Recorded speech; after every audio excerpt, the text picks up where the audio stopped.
श्री स्वामी समर्थ. नमस्कार मंडळी, कशात सर्वजण? मस्त मजेत ना? मी पण मस्त आहे. सगळ्यांना शुभ सकाळ. सकाळी सकाळीच निघालो होतो आम्ही फिरायला. खूप दिवसापासून जायचं होतं जीवदानी देवीच्या दर्शनाला. वसई विरारमधली जीवदानी देवी, तिथं गेलो फिरायला. सगळेच चाललो होतो फॅमिलीसोबत. रस्त्याने ट्रॅफिक पण खूप होतं आणि सुट्टीचा दिवस असल्यामुळे मंदिराच्या तिथं पण खूप गर्दी होती. एवढं उंचावरती होतं मंदिर. मी तर पहिल्यांदाच गेले होते. म्हटलं बापरे, एवढं कधी चढायचं आता? अगोदर काहीतरी खाऊया नंतरच चढूया, कारण की उपवास पण होता आणि इथून जाऊपर्यंत उशीर पण खूप झाला होता. दुपारी 1-1:30 वाजली होती तिथं पोहोचायला. म्हटलं अगोदर एखादं चांगलं हॉटेल बघा आणि काहीतरी खाऊया, उपवास सोडूया, नंतरच मग दर्शन घेऊया म्हटलं. अगोदर छान हॉटेल बघितलं आणि जेवायला थांबलो. जेवण खूप छान होतं इथलं, मंदिराच्या तिथंच होतं. टेस्टी जेवण केलं आणि मग रोपेसाठी लाईनला उभं राहिलो. तिथं म्हणजे चढायला शिड्या पण आहेत आणि रोपेची पण सोय केलेली आहे. मग बघा, रोपे अशी दिसत होते वरतून येताना.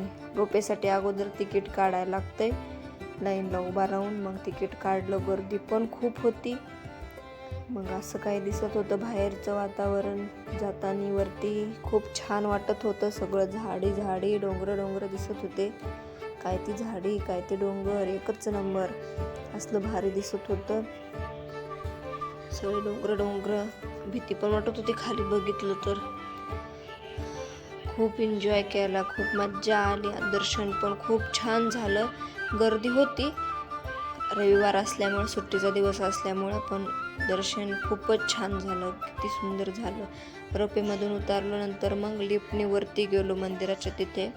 बघा असे काय दिसते मंदिरात. तिथं देवीची मूर्ती इतकी सुंदर होती, इतकी मनमोहक होती, बघतच राहावंसं वाटत होतं. नंतर मग काही फोटो क्लिक केले आणि खाली यायला पण लिफ्टनेच यायचं होतं. बाहेरचं काय असं दिसत होतं लिफ्टमधून.